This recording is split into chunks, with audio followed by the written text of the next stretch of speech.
time, his herd has increased from 40 cows to 120 today.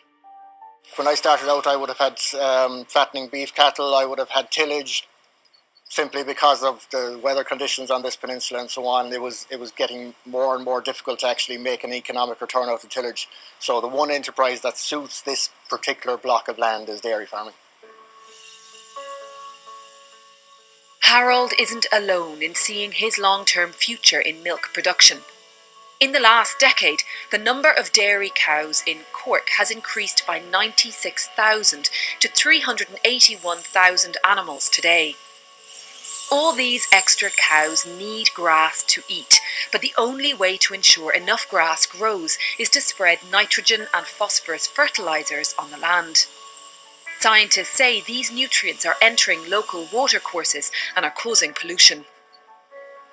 Nutrient enrichment it's increasing all over the world. In fact, it's been identified as one of the greatest pressures in the European Union on the marine environment, and it comes down to expansion in human population, intensification of agriculture and urbanization that give rise to the sources of these nutrients in our coastal environments. The presence of excess nutrients in the water here has caused a green algae known as sea lettuce to flourish.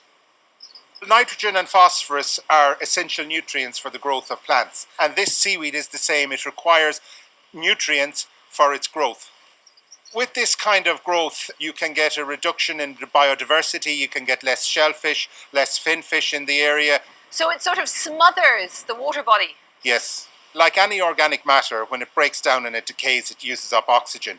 In certain parts of the world, they use up so much oxygen that we get anoxic conditions where there's no oxygen, where no organisms can actually survive. So what you're saying is that when you see this green bloom here, it is saying something about what is happening in terms of the water body out there? Yes, it's telling us that there's a pressure in this area. There's a pressure on the system in this area that's bringing nutrients into the bay and that is giving rise to the algal bloom. For the last 4 years, Dr. Liam Morrison and his colleague Dr. Ricardo Bermejo have regularly visited locations around the country where algal blooms have become an issue. Their research, funded by the EPA, can identify the source of the polluting nutrients, be it human or animal.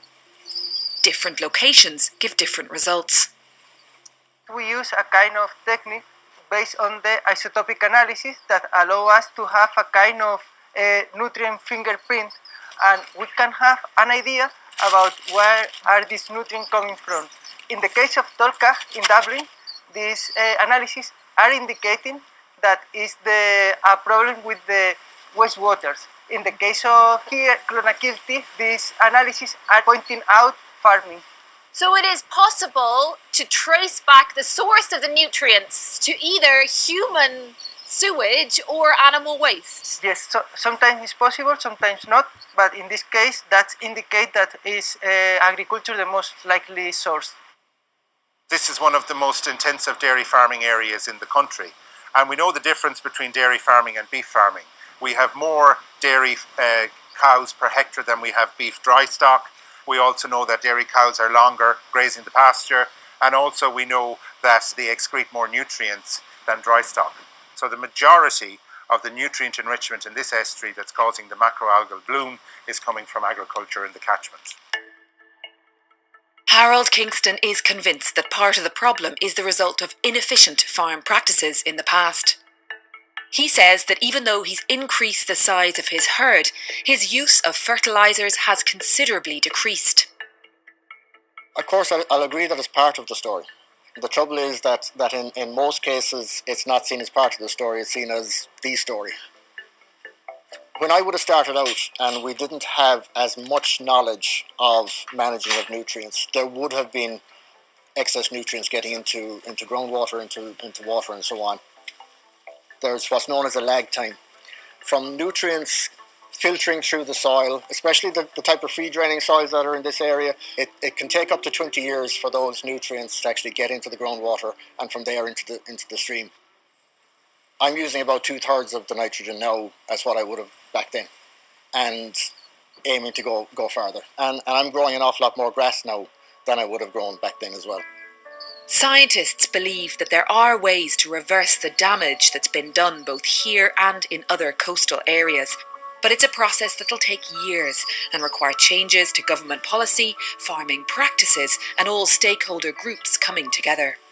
We have to look at more sustainable management practices, and we'll have to look at reducing the nutrient load into these estuaries. Even if the nutrient load was to be reduced tomorrow, there's still a reservoir of nutrients in the sediments that will continue the bloom for some time to come. We can look at setting up buffer zones, where we have a buffer zone along streams, along where inputs are, or where nutrient inputs are coming in, whether it's the growing of plants or trees or organisms that will absorb the nutrients from the soil. So in terms of remedying it, nutrients are the first step, taking the nutrients away. It's the main step.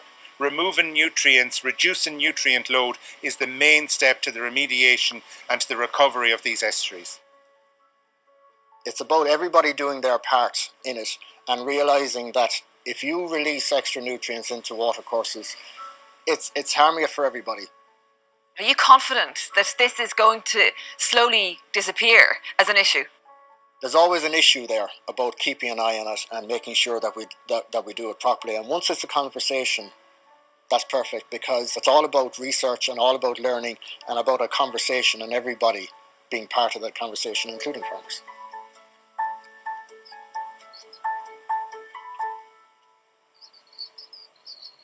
The weather has been a real mixed bag this summer, which has had a massive negative impact on crops and yields from the fields.